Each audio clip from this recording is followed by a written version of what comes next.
bitter wind dragged across the empty plains, carving the earth like knives. Long before the snow fell, people said he disappeared, first from the saloons, then from the church pews, and finally from men's memories. But the cowboy rode those ridges still. Some nights folk whispered they heard the iron sound of his horse's shoes over frozen stone. Others said he was a ghost. The truth was simpler. He was a man who'd forgotten how to be one. Jack Callahan rode with no destination, following trails not marked on any map. His coat, worn to its last threads, hung heavy over shoulders hardened by winters older than most trees in the valley. His face stayed hidden beneath a wide-brimmed hat, the brim curved down enough that the wind spared him no mercy. His silence was heavier than the iron he carried at his hip. Down in the town of Ash Hollow, days burned short, and people kept indoors once the frost set in. But there was always one figure who defied the cold. A girl. She sat by the crooked willow tree where the old path split toward the river. No one knew why she came there, not since the fire took her sight 2 winters past. She didn't speak much after that, just sat, waiting, listening to birds she couldn't name anymore. Her name was Eliza. 21 years old, yet something fragile lingered around her like early morning mist. Her eyes, though open, saw nothing. A quiet sadness, too old for her face, hung there instead. The first time Jack saw her, it was by accident. He'd ridden the high trail, eyes seeking nothing, until the silhouette by the willow froze him still.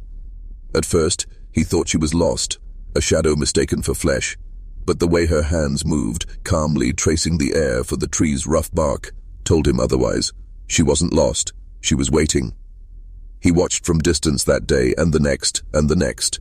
Curiosity was dangerous for a man like Jack, but each morning his horse drifted toward the hollow without instruction. Something in that girl's quiet war against loneliness called to him in ways he couldn't understand. On the 4th morning, something changed. "You following the wind, mister?" Her voice cut across the morning air like a knife through silk. Jack stiffened in his saddle. He hadn't realized she'd heard him.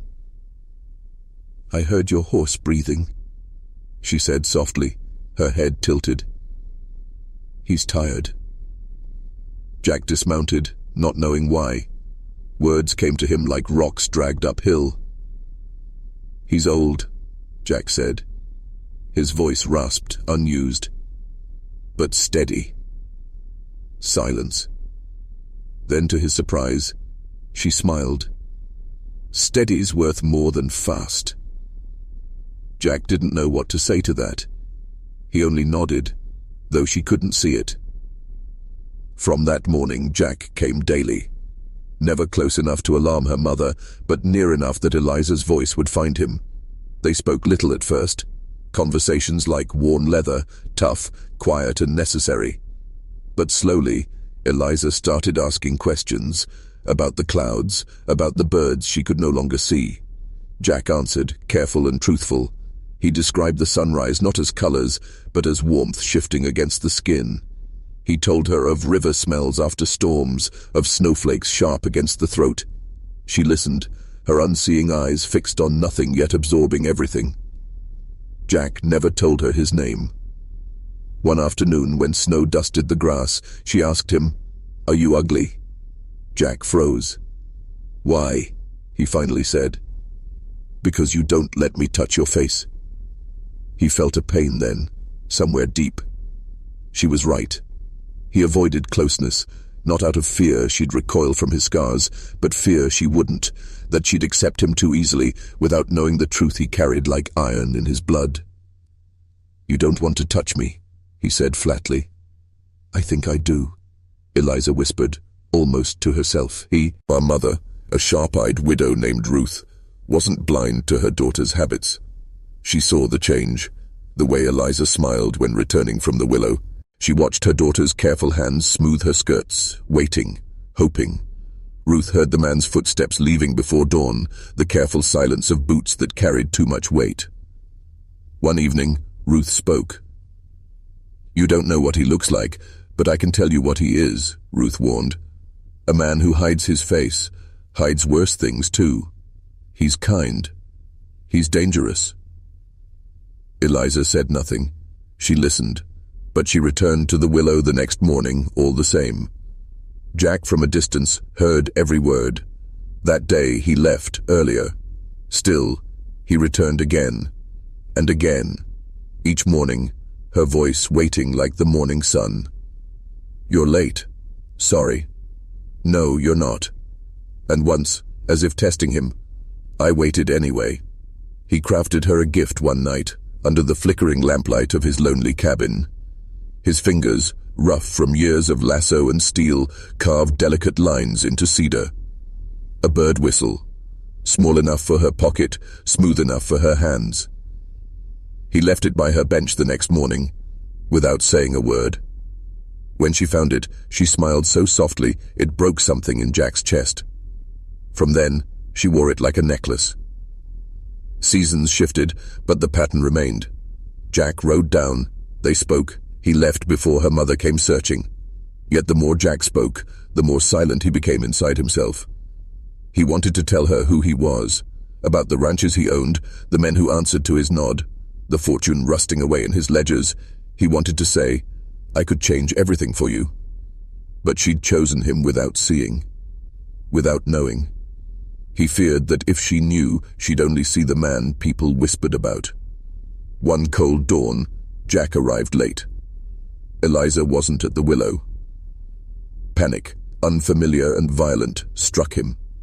His horse carried him hard toward her small cabin at the edge of the woods. Then he heard her voice, not from the willow, but further downstream, near the old river bend. Riding down, he found her crouched near the rocks, soaked to the bone. She'd wandered too far. The mist disoriented her. Her fingers scraped over stones she couldn't name. When she heard his boots, she didn't smile. She cried. "I thought you weren't coming." Jack knelt beside her, his gloves trembling as he lifted her into his arms. "I'm here." He carried her to shelter beneath a low tree. His hands worked without thought, building a small fire, drying her cloak. She curled beside him, her breathing shivering with fear and cold. "I thought I was going to die," she whispered. "I wouldn't let that happen." "Why?" He hesitated. "I don't know." But he did. She leaned into him, trembling, and for the first time, her hand found his face, his jaw scarred and unshaven, his cheeks hollow. Her fingers brushed the rough skin over his temple. "You feel tired." "I am." "I'm sorry." "Why?" "Because I'm the reason you're here." Jack said nothing. Her touch lingered, then fell away. That night, Jack didn't sleep. He watched the flames and remembered a boy he used to be, a boy who dreamed of something better long before gold cursed his name. He wanted to tell her everything. But morning came, and he said nothing. When they returned to the willow, Ruth was waiting. Her face, older than grief, tightened at the sight of Jack carrying her daughter. "Put her down." Jack did. "Don't come back," Ruth said. Jack nodded once, and left. Eliza didn't hear his boots for 7 mornings.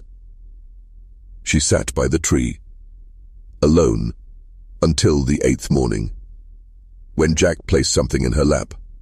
Not a whistle, not a flower, a letter. "I can't give you what you deserve, but I can give you the truth." Her fingers found the paper. Her mother read it aloud later that night. The words were simple. "I'm not the man you think I am. I own where at this land fears. I carry the past like chains. I've watched you from shadows because shadows are all I know. But for the first time I wanted to be seen. You gave me that." Eliza listened, then folded the letter. The next morning, she returned to the willow. She waited, and finally whispered into the wind, "I'll wait until you come back." A promise. And far beyond the ridges, Jack heard, and for the first time turned his horse toward home, where the choice waited for him, to vanish again or to be seen. The valley stretched in silence as Jack rode the high ridges alone, his silhouette dissolving into the last threads of winter's fog. Beneath him, acres of land, his land, lay frozen, forgotten. Fences sagged, and the barns that once rang with life now stood hollow. Men still worked the ranches, yes. They called him boss when he passed, but no one dared speak to him beyond what duty required. He didn't invite conversation. He didn't seek company. He simply paid wages, fixed broken fences, and drifted like a shadow no man could touch. His wealth weighed heavier than his guns. What good was gold when a man had no one to spend it for? Red Elk watched him from the tree line that morning. The old Lakota stood like carved stone, arms crossed over his broad chest. He said nothing until Jack's horse stopped, as if it too recognized the man before them. "You still running?" Red Elk asked, voice low as thunder rumbling through canyon walls. Jack met his gaze without dismounting. "Didn't know I needed to explain myself." "You don't, but you will." With that, Red Elk turned and disappeared between the pines. Jack said nothing. He didn't have to. The words that mattered most were the ones men carried in silence. For days after, Jack didn't ride to the willow tree. He told himself it was for her safety. Her mother's warning had been clear, and Jack wasn't a man to ignore boundaries. But his sleep betrayed him. Dreams came sharp and cold, carrying Eliza's voice, soft, lost, calling out into the dark. Each morning, he saddled his horse and rod, nowhere. Until the morning he found himself outside her hollow again. Eliza wasn't there. For the first time, fear crept beneath Jack's ribs. He waited, hidden in the trees, until Ruth appeared instead.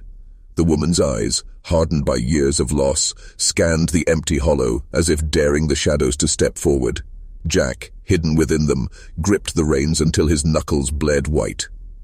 Then he heard Ruth's voice, tired, but clear as glass, cracking in the cold. "She waits, you know, even when you're not there." Jack closed his eyes. "I should hate you," Ruth continued, "but she smiles because of you. That's worth more than hate." He said nothing, could say nothing. "Whatever you're running from, if you leave her like this, you're worse than the ghost you pretend to be." Ruth walked away, leaving her words behind like tracks in fresh snow. Jack stayed in the hollow long after. That night, Red Elk found him sitting before the cold hearth of his cabin, untouched whiskey in his hands. "She waiting for you?" Jack didn't answer. Red Elk sat across from him, back straight, gaze unblinking. The fire crackled but gave no warmth. "I fought in wars," Red Elk said after a long silence. "Watched men burn villages because they thought the fire would erase what they feared. You're no different." Jack's jaw tightened. "You think I'm scared of her?" "I think you're scared of yourself." Jack slammed the glass onto the table, but it didn't shatter. Nothing ever did. "I was 19 when the mine collapsed," Jack whispered, voice raw as the wind outside. "You remember?" Red Elk nodded once. "My brother was down there. I remember. I owned that mine." Jack looked up then, not at Red Elk, but through him. "I built my fortune on a grave." For a long time, Red Elk said nothing. Then, softly, "She's not your brother." Jack's throat worked, but no words came. "She ain't your redemption either. She's a girl waiting under a tree, that's all." Jack wanted to believe him. He failed. Next morning, before dawn, Jack rode hard for the hollow. Eliza sat waiting, her hands folded over the bird whistle Jack had carved. When his horse's steps drew close, her face lifted, not toward him but toward the sound. "You left." Her voice didn't accuse, it didn't blame. Jack dismounted. "I shouldn't be here." "Then why are you?" Jack's silence was her answer. She smiled, soft, sad. "I waited." The weight of her waiting crushed him. That day he stayed longer. They spoke little, but she asked questions again, about the world beyond the hills, about what mountains looked like when snow melted. He described them in touch, not color. Rivers cold enough to bite, pine needles sharp against skin. She laughed once, just once, and it sounded like spring. But when she asked about himself, Jack fell silent. Eliza reached out then, her hand finding his sleeve. "You feel heavy." "I am. I wish I could carry some of it." "You can't. Maybe not. But you could let me try." Jack almost told her everything then, but he didn't. Instead, he whispered, "I could help you see again." Eliza's breath caught. "I have money. I know a doctor. He travels through the North Hills every spring. He could—" "Why?" Her voice was small. Jack's jaw tightened. "Because you deserve it." Her fingers gripped his sleeve tighter. "Do you think I need to see you to know you?" He flinched. "I just want you to choose," Jack said softly. "With your eyes open?" Eliza whispered back, "I already have." The silence after that spoke louder than any vow. But Jack didn't press. He let the moment die softly, like embers in snow. Days passed. Ruth, wary but no longer hateful, watched her daughter vanish each morning toward the hollow. She didn't stop her. Perhaps she understood what Jack refused to believe, that some battles, like love, were already lost before the first shot fired. Then one night the danger Jack feared arrived. He heard the plan in town. Ruth intended to leave, take Eliza west to a settlement near Fort Bridger, far from Ash Hollow, far from him. Jack rode hard that night. Snow broke beneath his horse like glass. His thoughts screamed. He'd waited too long, hidden too much. If she left, she'd carry his silence like chains forever. Before the dawn, he found her. Eliza stood alone at the willow tree, waiting, as always. Jack dismounted, his boots crunching over frost. "I thought you weren't coming today." Her voice was soft but not surprised. "I almost didn't." "Why did you?" "Because you're leaving." Eliza turned slightly. She wasn't surprised at that either. "I heard my mother speaking." "Then you know." "I know." Silence hung between them. "I can't let you go," Jack said, voice breaking. "Then don't." Jack swallowed hard. "Come with me."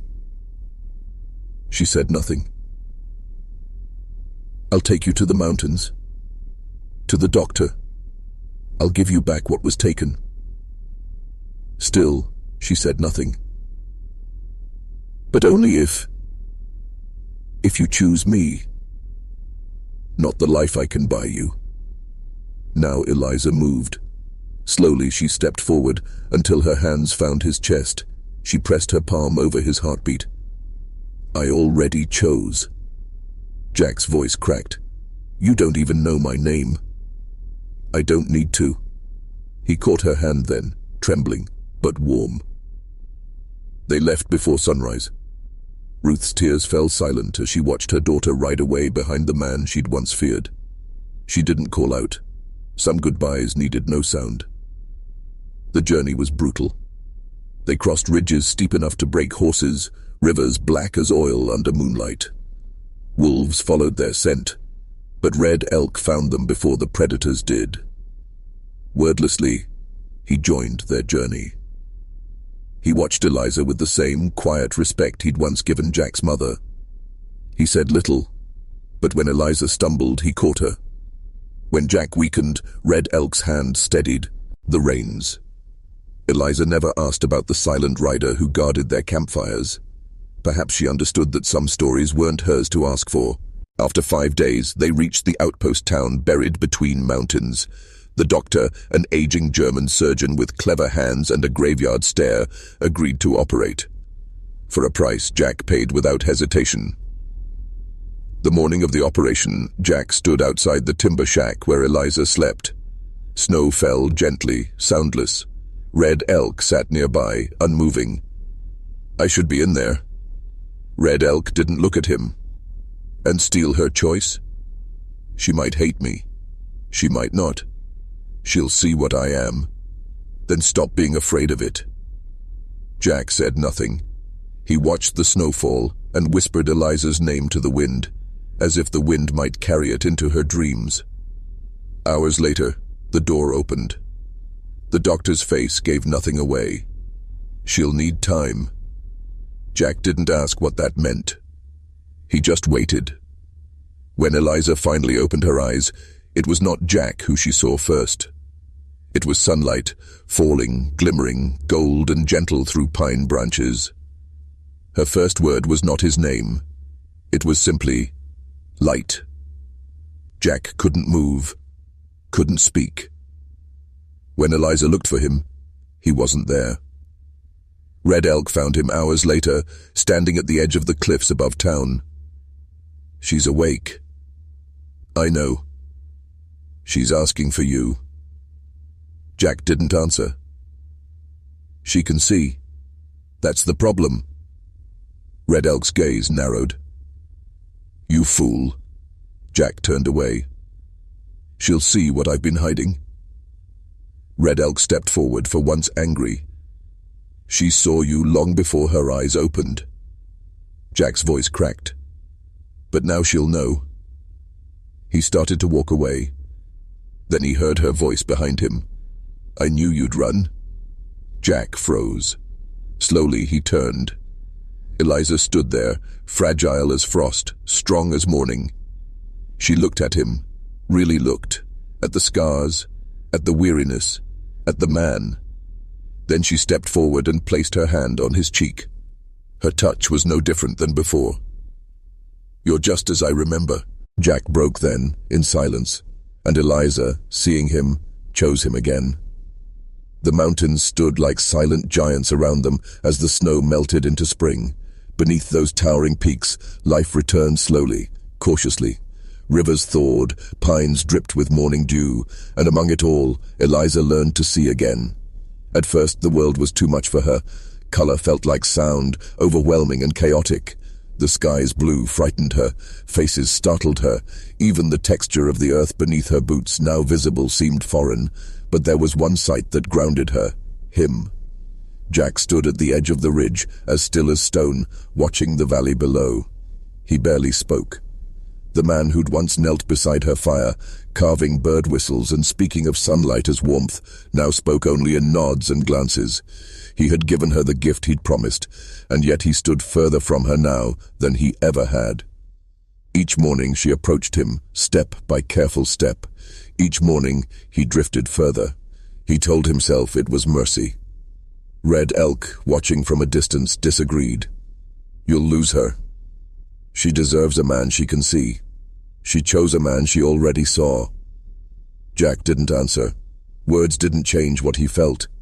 He believed that now that she knew the truth of his face, his scars and his past, she would regret her choice.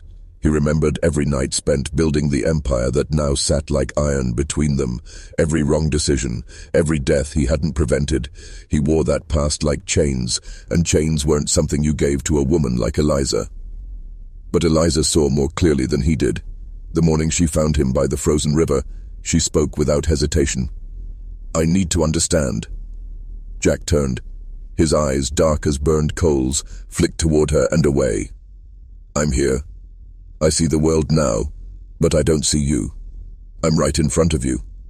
No, you're hiding. Jack's jaw worked, then softly, I don't know how not to. She stepped closer, voice gentle. Then let me help. I'm not worth saving. I'm not trying to save you. I'm trying to know you. That broke something in him. Jack sank to the ground, hands buried in frost. The weight he'd carried alone for years pressed him to the earth. I killed my brother. The words fell like stones. Eliza knelt beside him, her hands trembling, but not from fear. I owned the mine, Jack continued. His voice cracked like splitting timber. He begged me not to push the men. I said no. There was gold deeper. He went down with them. When the earth swallowed them, I stood there, on the surface, rich, alive. Eliza listened. She didn't flinch. She didn't pull her hands away when his rough fingers found hers. "I built everything on his grave." "No," she whispered. "You built this life in his memory. You don't understand." "I understand that you've punished yourself long enough." He wept then, silent tears she only knew by the shaking of his shoulders. She leaned her head against him. When Jack finally looked up, Eliza was smiling, soft as the morning sun. "I see you now," she said. And for the first time, he believed her. That evening, Jack rode to the ridge where Red Elk stood watching the horizon. "I'm taking her home." Red Elk said nothing. He simply nodded once. But the journey back wasn't the ending Jack had hoped for. Trouble waited for them. As they crossed the lower valley, word spread. Jack Callahan, the richest man in the region, was vulnerable, traveling with a blind girl now healed, a woman others saw as a weakness. Men came for him, men who wanted the land, the title, the gold that Jack no longer cared for. The ambush came at dusk. 6 riders, faces covered, rifles raised. Jack shielded Eliza before she even understood what was happening. Gunfire ripped through the trees. Red Elk, always watching, struck first. His rifle cracked once, twice. 2 men fell. Jack, despite the years of silence, moved like a man who remembered how to kill. He fell red from the saddle, protecting Eliza as the horses screamed around them. But he was only one man. A bullet tore into his shoulder. Jack didn't fall. Eliza's scream shattered the air. Red Elk dragged her to cover as Jack, wounded, stood his ground. Each shot he fired bought her seconds he knew might be the last he could give. Then, suddenly, silence. The last rider fled. Jack stumbled. Red Elk caught him before he fell. Blood soaked his coat. Eliza rushed to him, hands shaking as she tried to press the wound. "Stay with me," she begged, tears streaking her cheeks. Jack's eyes flickered. He smiled weakly. "Did you see the sunrise? Don't. I promised to show you. You will, please." But Jack's breathing slowed. Red Elk, kneeling beside them, whispered softly in Lakota, a prayer Eliza didn't understand but felt settle over her like a blessing. They carried Jack to the nearest outpost town. Days passed. Eliza didn't leave his side. When Jack finally opened his eyes, he saw her first. "I thought I lost you," she whispered. "I'm too stubborn. You're a fool." "I know. I love you." Jack closed his eyes again, but this time from peace. When he healed enough to stand, he asked Eliza one question. "Will you come home with me?" She didn't hesitate. "I've been waiting." Their return to Ash Hollow wasn't a parade. It wasn't a celebration. But it was a homecoming. Ruth, upon seeing Jack, pale, scarred but alive, didn't speak. She simply opened the door and let them inside. The house smelled of bread baking and the faint smoke of last night's fire. For the first time, Jack sat at a table not built by his own hands. He belonged. In the weeks that followed, Jack sold half his holdings. Men whispered that he'd gone mad. But he knew the truth. With the money, he built something new. Not a ranch, not another empire. A school, a place where children like Eliza, those who'd lost sight and hope, could learn to live, to see the world through touch, sound, and eventually through restored eyes. He named it for his brother, the Callahan School. Eliza taught there. Every morning, Jack rode with her to the valley where the children waited. He watched her laugh. He listened to her sing. Sometimes, in the quiet moments, he remembered the shadows he once called home, and he chose every day not to return to them. One morning, months after the gunfire faded and the snow melted for good, Eliza sat beneath the same crooked willow tree where she'd once waited alone. She wasn't alone now. Jack sat beside her. She painted. Colors danced across canvas. Colors Jack didn't know how to name, but he understood their meaning. "I never asked," he said quietly. "What are you painting?" Eliza smiled, brushing a strand of hair from her face. "The way your voice felt." Jack, for once, had no words. And Eliza, with sunlight in her hair, kept painting. The man who thought he carried nothing but ghosts found something else that day, a life worth living, and a love that had seen him before the world ever did.